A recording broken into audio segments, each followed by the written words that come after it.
What's up, everybody? TJ here. Real quick before we get started with the episode, I'm testing out a new feature called Fan Mail, which is where you can actually text me from the episode that you're listening to. So as you're listening to this, go over to the episode description, and right there at the beginning, you're going to see some text that says, send me a text message. Go ahead, click that. Let me know what you think about the podcast so far. Let me know of any questions, concerns, anything you might have. I love to hear from you. So go ahead, hit that up. I'm excited to read your text, and let's get started with the episode.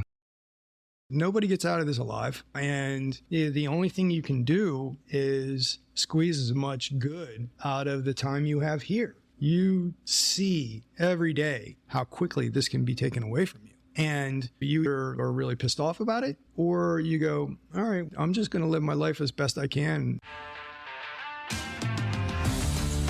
Welcome to the Keep the Promise podcast, where we help build resilient and well-rounded firefighters. Well, hello, everybody. Welcome to this week's episode of the Keep the Promise podcast. I'm your host, TJ, and today I'm joined by a man who's going to be angry that I called him a role model because he considers himself just a regular old firefighter, and that tells you the level of humility that we're dealing with. I think I would spend the first half hour just giving an introduction, if it was brief, about Dave Angelo here, because he has done it all, seen most of it, and come out with a couple of dents and scratches on the other side, but with an incredible mindset and an incredible outlook on life. I'm not even going to say any more because I want you to hear the story from him. An awesome man, dude that I've shared a lot of hardships. We've shed a lot of sweat and some tears and some blood together, and just an awesome fireman. I am so lucky to be joined by Dave Angelo. Dave? Oh, yeah, honestly, first of all, like you flatter me, man. And I appreciate that. But no, I'm happy to be here. Welcome. Yeah, I'm so glad we got to do this. And dude, we've known each other for like close to 20 years now. How insane is that? Yeah. It was back when I was after I got divorced. I wanted to keep my Harley, so I took a part-time job at Bel Air and just driving the ambulance basically. And that's where we met. That's where we met. Yeah. Back in you were one of the OG paid guys. I was an annoying little volunteer. And I always go back to those days because, I mean, looking back at some of the ones that we like, what was it, Jay Radomski? Jay Radomski, Brian Smith. Like, we had some heavy hitters that we little volley kids had no clue we were dealing with. Yeah, Scott. What's Scott's last? There were a lot of Scott, like Scott from the City or Scott from the City. Yeah. He's gonna be so mad. But yeah, that dude with the awesome mustache, 33 engine, I think it was. Yeah. And now he's a captain down there. Like, that's insane. Yeah. We had so many like badasses that we just thought you guys were like paid EMS guys. We were. Well, what was funny was like the attitude up there. What at the time, especially, was like, oh, you EMS people are just puke. Mm-hmm. EMS pukes.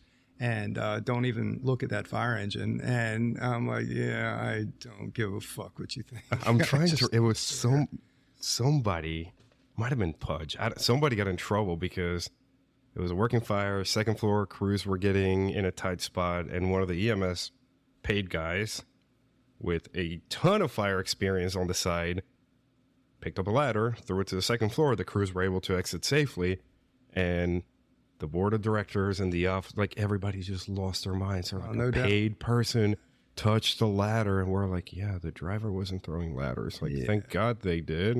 Our people would have been in trouble. Dude, my favorite story, like, we got a call one night for like check on the welfare for somebody, and so the ambulance went out first, and I think maybe halfway there they said the occupant is on the floor, he can't get to the door. You're going to have to force entry, and we're going to start the rescue squad. And I knew we had a Halligan bar on the ambulance. I'm like, I got this. We get there, like, I get the door just as they're pulling up, like, I pop the door, and they were so mad. Oh, I can only imagine. You probably got written up for that one. I didn't. Well, yeah, like, if I got written up there at all, I kind of didn't give a shit. It didn't matter. Like, I'm like, I don't care. Like, what are you going to do? It's a part-time you can gig. fire me. I don't, like, I'm still a lieutenant in Baltimore County Fire Department. What are you going to do to me? Like, they're going to send a strongly worded letter to your firehouse that you're going to be the one who opens. Yeah, that's fine. Yeah, I think I dealt with one of those one time. I was told they're like, hey, they're going to send a letter to your union. I'm like, that's okay. I think they might actually shred it or like use it to like start a bonfire. Yeah, they don't care. Okay, so at the time you were a lieutenant in Baltimore County, so by then you've been around the block a few times. So when did you start with the fire department? All right. Well, my history is I grew up in Southwest Pennsylvania, really like rural corner of Southwest Pennsylvania, about 20, 30 miles north of West Virginia. I started a volunteer company there. My grandfather was past chief. My uncle was the current chief. Other uncle was a lieutenant. I mean, it was a family thing, but it was very like the way I got in was my uncle, who was the chief. Like I just turned 18. You had to be 18 to get in the fire department. So I was working at a gas station. He pulls in to the gas station one morning, which was weird because he got his gasoline at the only other gas station a few miles up the road. I'm like, what do you need? He goes, I don't need anything. I just want to let you know that the meeting's Friday night. I'm like, what meeting? He goes, fire department meeting. I'm like, I'm not in the fire department. He goes, yeah, I know, but I pulled your application. We're voting on you Friday night. Be there. And he just like pulls off. And I mean, I can't tell you what, he passed away last October. And, he was such a big influence in my life. And, that started the whole damn thing. And he was my primary instructor, for my first Fireman 1 class. Oh my God.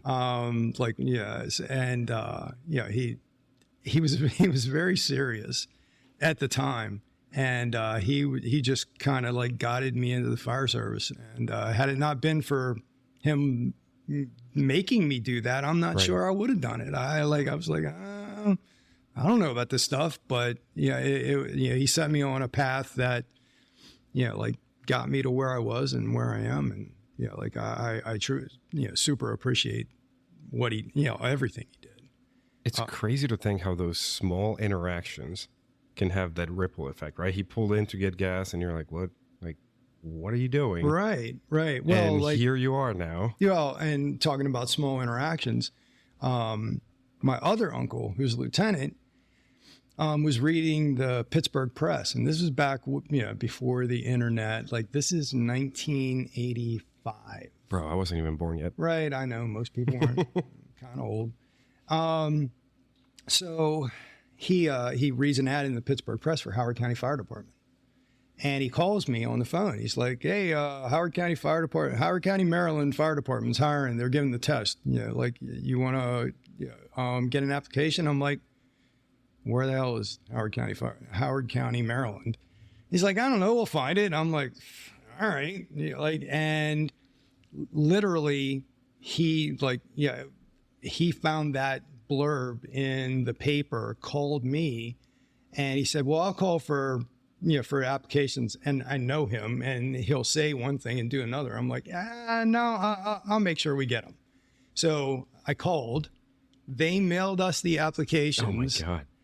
I filled mine out, mailed it back, and then got the test date. Went down for the test and went through the process. And at the time, Howard County had less than 100 people, and the administrator was Bill Austin. He was not from Maryland, and he looked around and saw a lot of a little bit of nepotism in their department, and he's like, we're hiring everybody from outside of Howard County. So our class, class number 2, started in September '85 with 8 people, and nobody was from Howard County, which clearly endeared us to everybody else in Howard County. Oh, I'm sure you had a great time. Yeah, it was awesome. Especially in Howard County being a combination system, and you're in the same station with volunteers who also applied for Howard County Fire Department. So they just love the shit out of you. Oh, yeah. When you say, well, I'll never forget. They were like, where'd you volunteer? Southwest Pennsylvania. What? well, how'd you hear about Howard County Fire Department? Well, I read an ad in the Pittsburgh Press, and I took the test, and they hired me. And oh my God, like, yeah, angry is not even close to what they were. So I worked for Howard County for 3 years. Recruit class number 2, September 85. Worked with there were part-timers in Elk Ridge Station at the time, and a few of them were from Baltimore County. And then when I was dating my ex-wife, her dad was a captain in Baltimore County, and they kind of, I won't say they coerced me, but they definitely made it sound a lot more appealing than Howard County at the time. And, one of the guys was Don McKeldin, lifelong friend. He retired as a captain a few years ago. And, he would come in every day talking about like all the fires they were going to. And I'm like, dude, I hate your guts. And, they kind of convinced me to put an application in there. I got hired in September 88 in Baltimore County, and retired as a captain in September 21. So 36 years altogether. Long ride. Yeah. It was awesome though. Not every second of it is awesome. It's just not, but most of it was awesome. Well, and that's something that I've always admired about you, is that you understand that not everything is going to be shiny and happy and great all the times. But if we were to zoom out, and for the brief amount of time, for the 20 years that I've known you, if we were to look at a graph of like your attitude, it's always positive and always trending upwards. And that's something that's so telling about your character and your experiences, because it's easy to look at those 30, 40-year dudes and they just hate everything. The department sucks. The country sucks. Everything sucks. They don't build them like they used to. It ain't the same thing, blah, blah, blah, blah, blah. And you just feel like you just got dragged down after talking to them. Yeah. And they're like, honestly, I think there are people out there that are only happy if they're unhappy. That's where they get their energy from. Mm-hmm. So I choose not to do that. I'm generally a half glass full person, or glass half full, however you said. But, I try to be anyway. I mean, not every day is awesome. I understand that, I tend to follow, I'm not a really religious person, but I tend to follow like the Zen philosophers, and the Stoic philosophers. I really, really like a lot of those, Marcus Aurelius, Epictetus, those guys, their teachings, I think, are, centuries later, they're still applicable. Like they recognize that, not everything's going to be awesome, but, you can shape your mind to look at things as they are and go, okay, well, maybe it's not all that awesome, but it's, it could always be worse. And, I think you and I learned, from Go Ruck events, a lot of that philosophy, when you're miserable and cold and hungry and, you're like, and you know that it still could be worse. Right. Then, on the days that you're like, oh, this sucks. I remember after a Go Ruck event, we were taking something from the shop. We were on an engine, and it's the middle of the day. It's getting closer to the end of the day, and we're in traffic. I don't know if we're going to get back to the firehouse in time. I'm hungry, and I'm like, man, this sucks. And then I took a step back and went, I'm not cold. I'm not wet. I'm not sleep deprived. All right, maybe this doesn't suck all that bad. Right. All things considered. Yeah. And it's that something. How were you able to maintain that sort of attitude throughout decades and decades in the fire service? Well, I mean, you go through your ups and downs. I don't care who you are. you're going to hit your moments that, Yeah. you're not really happy. Like out of 36 years, there were great chunks of time, like where I worked with amazing people, like, like the legends of, in my department at the time. And then there were other chunks of time that, like I would lay in bed in the morning going, I really don't want to fucking go there today because those guys are assholes. And, like the good thing is, like after a while, you understand that they're only chunks of time and it's going to change again. And, like it's going to get better. So you just kind of go, all right, well, this is what we're doing now. But generally, I would say that it's been a great ride, and I've been super lucky. I mean, like I said, I worked with some of the legends, of our fire department, and like really, really great people, just good human beings, and like I recognize how lucky I was to be surrounded by them. Yeah. So being able to take that step back and be like, you know what, these people are awesome all around, and then you put them in the fire service and you're like, and they're good firemen. Oh yeah. Well, like my first shift at Dundalk, I was on 6B shift, and I mean, like Donald McKeldin, Tom Kimball Sr., Chuck Rogers, Dave Stewart. Jesus.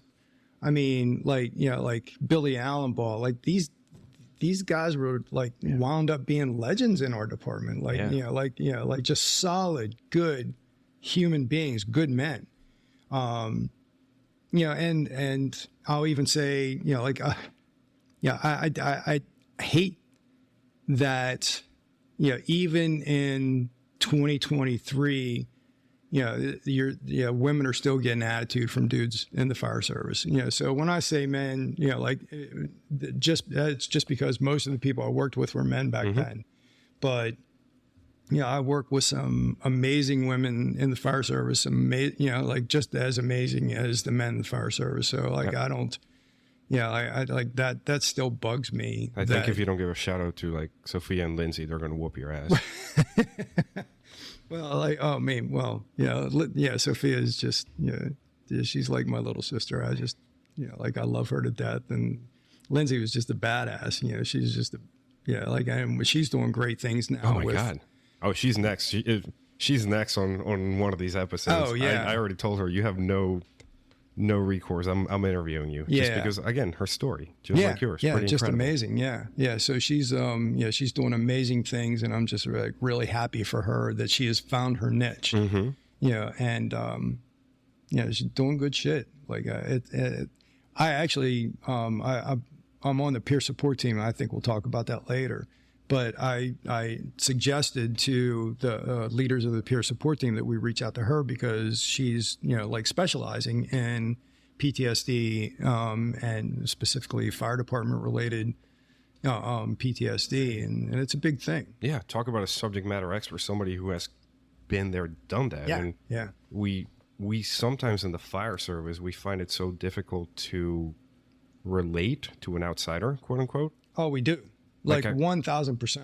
It's very difficult for us to make friends who aren't, like in the military or in the fire department or police officers, and we have that friendly banner that goes back and forth between us and the police department and all that stuff. But at the end of the day, we're on the same team. Like when I first got in the fire department, like Baltimore County Police and Fire, like hated each other.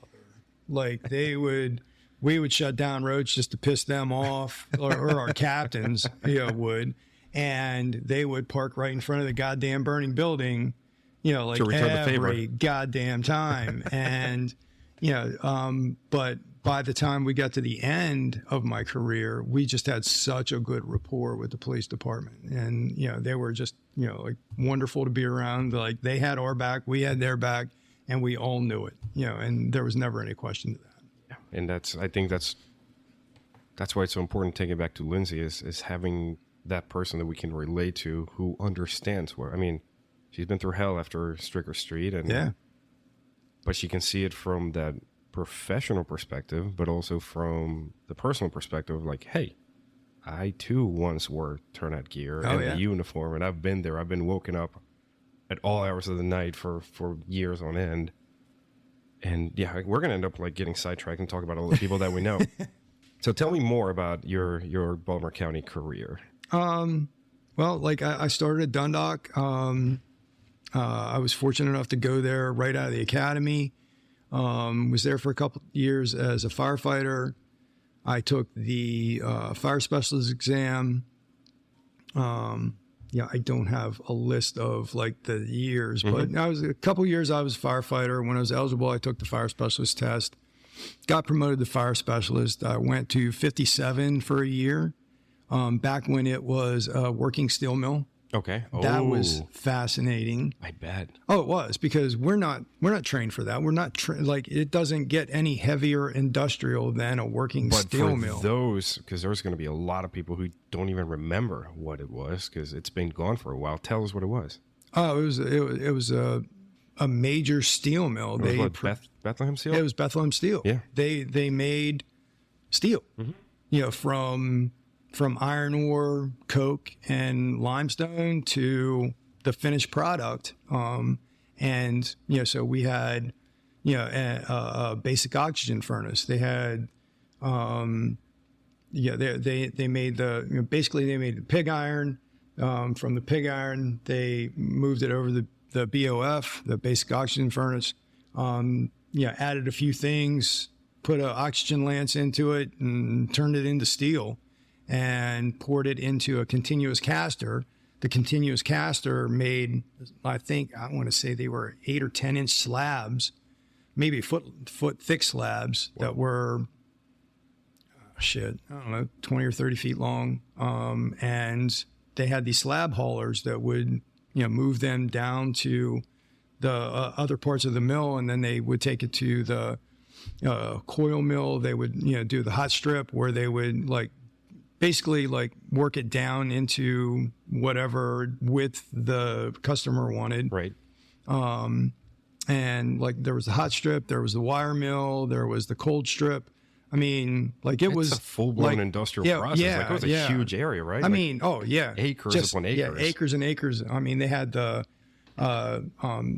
coke ovens were down there still yet, so they made their own coke from coal. Basically, coke is cooked coal. Not the stuff that you sniff or the stuff that you drink. Right. Yeah. None of those. But it's basically pure carbon, and it's a major ingredient in steel. So I mean, but then the stuff that cooked off of the coal when they cooked it were a bunch of chemicals that basically were a bunch of carcinogens. Probably. But they sold it to different, they were able to it was amazing to watch how much stuff they recycled. They were early recyclers, but they made a lot of money off of the byproducts. Hey friends, I want to take a quick moment to ask you to support the show by leaving a rating and a review on your favorite platform. Your support means the world to us, and it helps spread the message to even more people.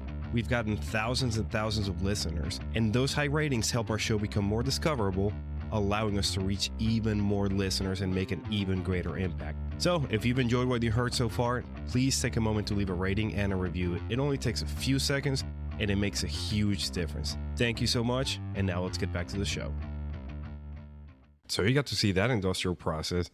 How weird was it? Because you have also spent time on the upstream end of those industrial processes, getting some of those raw materials, right? Yeah. I was a coal miner for 2 years. From the age of 19 to 21, it was awesome. Because you're 19 and 21, you're indestructible, and you're in a coal mine. You're a badass coal miner at 19. So that was a really, really cool experience.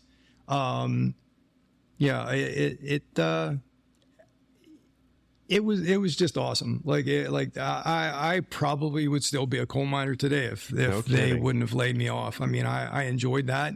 I'm glad it worked out the way it did, but not at the time. I mean, basically, the coal mines are captive to the market, and if they're not making any money off the sale, or their profit margin isn't high enough, they're going to shut down the mine. And so I watched the slow demise of the town I grew up in and the area I grew up in, because everything was the coal mine and everything around it. So, like my mine employed 500 people, the mines around us, a couple of thousand more, and all that stuff shut down. And after that shut down, then the businesses around it shut down. Like I remember a town that I grew up in that had, a bank, and it had, a couple of grocery stores and a clothing store and, a furniture store and 2 different auto dealerships. Mm-hmm. And now it's a shell of its former self. Damn. I mean, just like, like I literally watched that town like die.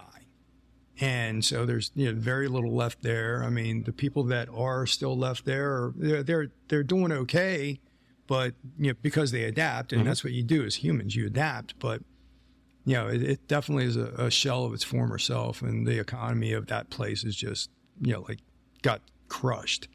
One of the cool things about working in the mine, though, which is a parallel to the fire department, is when you're underground, people look out for each other. It's a dangerous job, and I can't tell you how many times like the old guys would be like, "Hey, boy, you might want to move away from there," and then like the wall would fall. Whoa! You're like, "Oh, okay, thanks, bro." Yeah. So wow. So it's that was a cool thing about working in the mine. Like that camaraderie is maybe not as powerful as the brotherhood and sisterhood in the fire department, but it's close, because you do watch out for each other. Right. And it is a dangerous place. So it was nothing new to you when you ended up in the fire department, being surrounded by those people who care for each other. No, they're like, and I'll be honest, when I first started in the fire service, I was like, everybody talks about the good old days and how things were better back then, shit like that. It wasn't. Right. Like, some of the older guys had checked out.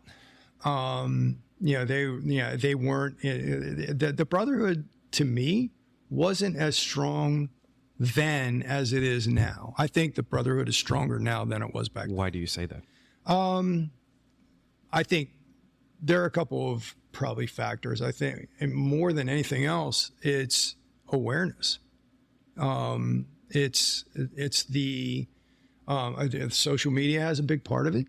When you have podcasts like you have, and I mean, it is what it is. I think there's just more of awareness now than there was back then to it. There might have been like a little bit more cohesiveness in the shifts at times, but it depends on the guys. I mean, I've worked with some amazing people, like we talked about before, and I have worked with some assholes, that wouldn't cross the street to piss on you to put you out if you were on fire, and they were just mean people, so it's like, I think 90% of all the entire human population are decent human beings who want to do a good job, who want to or they give a shit, that kind of thing. Different levels for sure, but 10% of all human beings are assholes. And I think it crosses every barrier, gender, race, creed, color. 10% of the entire human population are assholes. Now, I can't tell you how many times people are like, only 10%. Like, I'm a glass half full person. Yeah, we go back to that. So it is what it is. But I do. I think it's better now, in a lot of ways.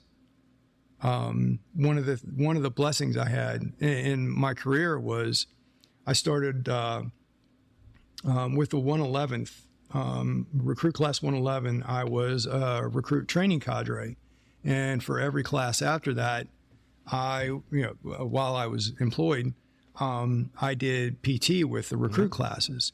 So I got to see every one of these kids coming through. And every time somebody would talk about, oh, these kids today suck, blah, blah, blah.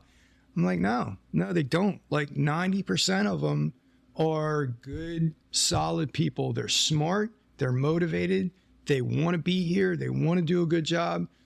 10% of them are douchebags. Which aligns with that statement you made earlier about the way the population Well, and it's true. shakes out. Like, and like one of the things I would point out to these old guys is like, look, like in my class, we had those people. You know, we had 90% of them were good, 10% of them were shitbags. I'm pretty sure that, I'm like, what about your class? Oh, yeah. Like, Same. was your class a bunch of rock stars? No, absolutely not. And, no. And I looked at them. I'm like, was your class a bunch of rock stars? Like, did you not? And it's human nature to forget the bad thing. Yeah. And they're like, oh, yeah, I remember that guy. Because I would like start racking off names. I'd be like, remember this dude? Remember this guy? Remember this guy? And they're like, oh, man, I forgot about that. Yeah, no shit. Right. Like they were pieces of shit. So, just like that's just the way it works. You're not going to get 1,000% of like it. I had a discussion. I did the Go Ruck Store course up in New York, and one of the cadre was, what is that guy's name? I can't remember his name. But I was sitting with him at the rail station. We were getting ready to leave at the end of it, and we were just bullshitting back and forth. And I told him about my theory about 90% of the human population being, assholes, or like being good people, and 10% being assholes. And this guy was in Delta, he's just like a certified badass. He was in Delta in Mogadishu. Oh, he was in the Battle of Mogadishu, right? So here's a dude that was in Delta and in Mogadishu. And he's like, oh, yeah, even in Delta. I'm like, wait, what? Nah. Yeah, like now you like. Yeah, now I'm you're, like, you're what? shaken to the core. You're like, these guys have assholes? And he's like, yeah, there are dudes that nobody wanted to work with in Delta. Wow. I'm like, oh, my God. Wow. Okay.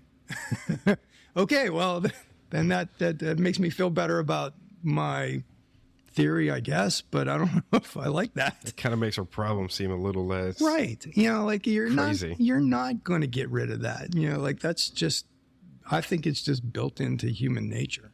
But that's something I like about you when it comes to the newer members in the fire service, because you have been very vocal about saying like, hey, this is the future of our fire service.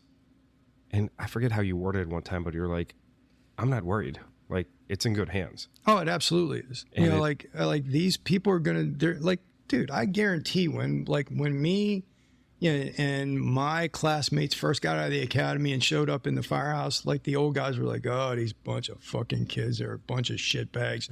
Rah, rah, rah, rah. Like, you guys suck. And I'm like, and we kind of did. I'm like, because we were just figuring out our way. But they're going to figure out their way. They're going to be different. They're like, simply because of technology and the way they do things, they're going to be different. And I will say this, this is one of the things I wanted to hit on. For the longest time, I was that guy who, if you weren't into the job as much as I was, you're a piece of shit. Like, I don't want to deal with you. Why are you here? Like, I had that attitude toward them. And it took me a while to realize that I was wrong in the way that,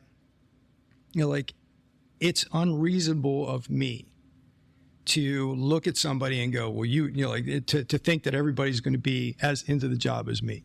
And there are people that are into the job more than me who would look at me and go, you're not enough. Yeah. And so it's unreasonable. It's an unreasonable expectation for people to think that everybody should be like gung ho, rah, rah, rah. Like some people are just doing this as a job. Right. But if they're doing their job, then that's okay. As long as they're doing the job, that's okay. They don't have to be like rah, rah, and I know there are people out there that are going to disagree with me. Fuck you, I don't care. But it's also unreasonable of those people to expect me not to be in the job. So you have that, that's where the conflict comes in, that that unrealistic expectation that everybody should be on the same page as me. How do we resolve that? How do we get those expectations aligned to what our mission is?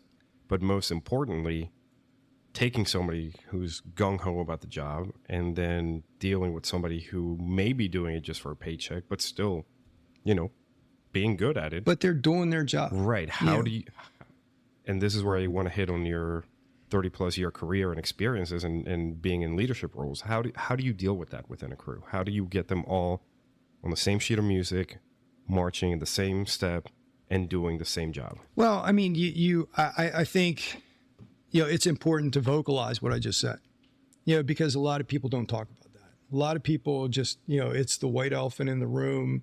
Like if there's somebody on your shift that,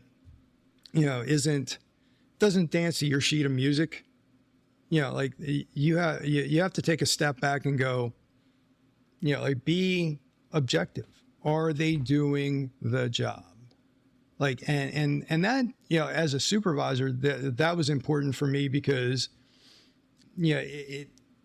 that's how a lot of supervisors get jacked up. They think everybody should be in the job as much as I am, blah, blah, blah. And then they start like focusing on that one person who isn't super into the job and they become a target. Mm-hmm. And then when they start like picking at that dude, then like that's how they get in trouble. Like they wind up like, that's how you get fair practices complaints against you. Right. Targeting. Yeah, because you target a person, not the behavior, okay, or not their performance. Like, if they're doing their job, then like you can't beat somebody up for like just being different. Like and that's the great thing about the fire service. Like like being different is a good thing. Like it brings a lot of different perspectives in. It brings a lot of different ideas in, and like that whole like we've always done it that way. Like that's the kind of shit that gets you in trouble. It's very interesting. Let's switch gears and let me pick back at a story that you told me in Bel Air, God, years and years ago. If you're cool with it. Okay. Let's talk about that house.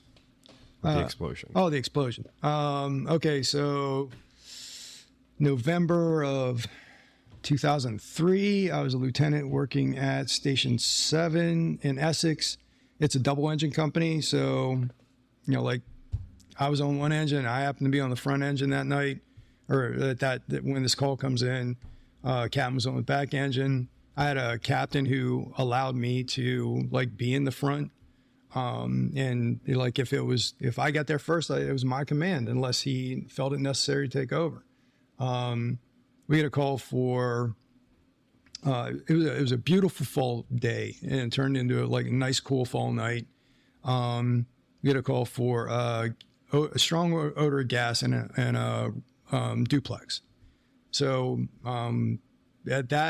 at that time took 2 engines and a special piece, like either a truck or a squad, because in Baltimore County at that time, the only people that had gas meters on their pieces were the special services. Oh boy.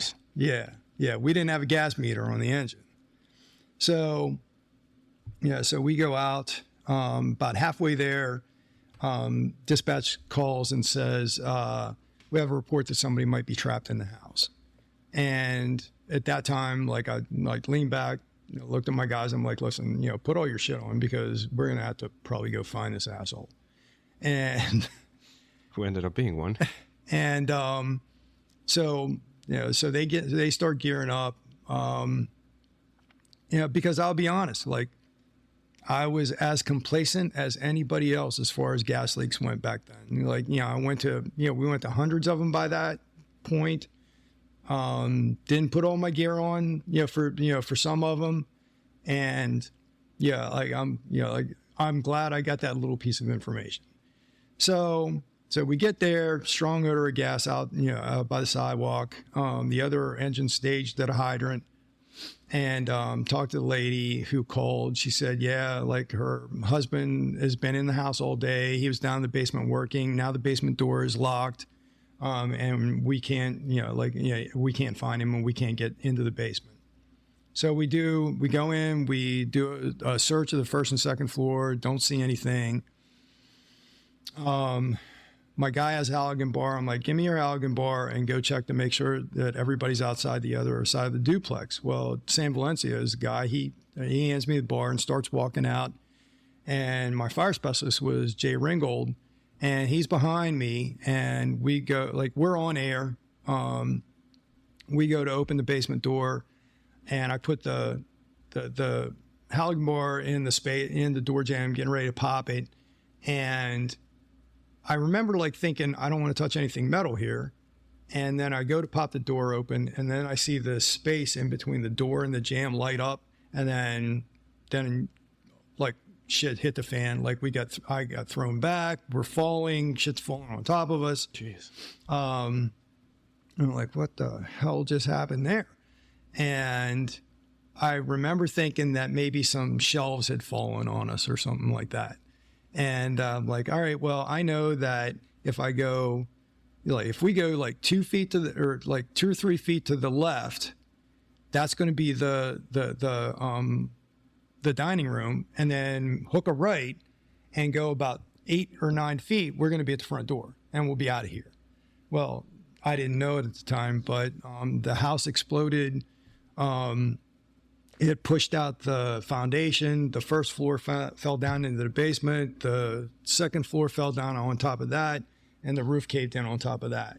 So it was a pancake collapse, and we were trapped in a void space for about an hour and a half to 2 hours, something like that, before they dug us out. We were trapped under like 8 or 10 feet of house debris. That was good times. It was definitely a scary moment. But yeah. Made it through that one, huh? Yeah, made it through that one. Like I had, I did not have my chin strap on. And so it blew my helmet back, and then it pulled my hood off of my, like basically it pulled the hood off. Okay. And so it exposed my ears. And so I had 2nd-degree burns on my ears and underneath my face, but I had my face piece on. We were breathing air. It was really disorienting. I could hear like host dreams. So I knew there was, they were putting out fires somewhere. Like for a second, I guess it was a couple minutes before I realized that, I have a radio. I should probably do something about that. And that's when I called a Mayday. They finally recognized the Mayday after a couple times, which was really frustrating because I thought, all right, I'm calling Mayday. Nobody can hear me call Mayday. But finally they heard that. But it was probably about 20 minutes between the time I called Mayday and the time that somebody like basically crawled inside Delta in the basement door, and they saw Jay's boot. That's when they physically found us. Okay. So that 20 minutes was probably the longest 20 minutes I can think that I've ever been in, because, you think, like if there's fire underneath of us, we're screwed. Like there's no way they're going to know where we are. And we're not going to be able to get out. And it was that moment that I remember thinking, you might not get out of this one. And that's an uncomfortable feeling. But after that, they found us. I knew that, that guy called out. He wasn't, he didn't have any breathing apparatus on. He was, just basically crawling through, the house. Right. And I knew that since he could breathe, we could breathe. So, that's when we were able to take our breathing apparatus off. We had voice contact with them. I knew, I was on D shift. I knew these people that guys like, Yogi Schreiber, another legend from our department. He was there. Donna McKeldin was there. Tom Kimball Jr. was there. I knew these people were going to get me out or die trying. And I didn't know how big the rescue operation had become until we got out. And I'm like, oh, there's a lot of people here. Sorry.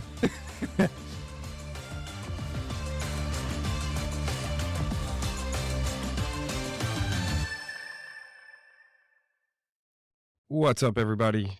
TJ back here. Thank you for taking the time to listen to this episode with Dave. As you could tell, he and I go way back, and he's an awesome dude with, so many incredible stories, to the point that we're going to have a second episode with him. So I'm excited to get to recording that pretty soon. As always, I want to give a special shout out at the end of the podcast to our new patrons who continue to make this Keep the Promise community so amazing and keep building themselves and their crews to be those resilient, well-rounded firefighters who are doing good things for their communities. Without further ado, shout out goes to Shelby from Chandler, Indiana, Nick from New Kensington, PA, DJ, who didn't give me an address, but DJ, shout out to you, brother, Paul from Chesapeake, Virginia, Joshua from Santa Rosa, California, Phil from Clover, South Carolina, and Brandon from Winsboro, Texas. Guys and gals, as you always, thank you so much for the support. You continue to make Keep the Promise just such a great place to be. And every day we get messages from firefighters all over the country who are continuing to improve their physical fitness, who are continuing to work on their mental resiliency, and just being that firefighter that we want to work with, that firefighter that we want taking care of our family in our time of need. I do have a quick ask of you. Do me a favor. Tell your crew about the podcast. Tell your friends about the community. We are in the midst of doing some wild things for firefighters, so let's keep that momentum going so that more firefighters can benefit. Again, thank you so much. Thanks for listening. You guys be good, be safe. Catch you on the next episode. Hey everyone, it's TJ here from Keep the Promise. As you know, this podcast is all about helping firefighters become more resilient and well-rounded so that they can be a force for good within their fire department and their community. But today I want to talk to you about something that's just as important, and that is supporting firefighters who are going through tough times. When one of our fellow firefighters is off work because they have to go to the Center for Excellence, they have to go to rehab, they have mental health issues, or they have other health issues, it really takes away their support system and it wreaks havoc on their finances and their family's finances.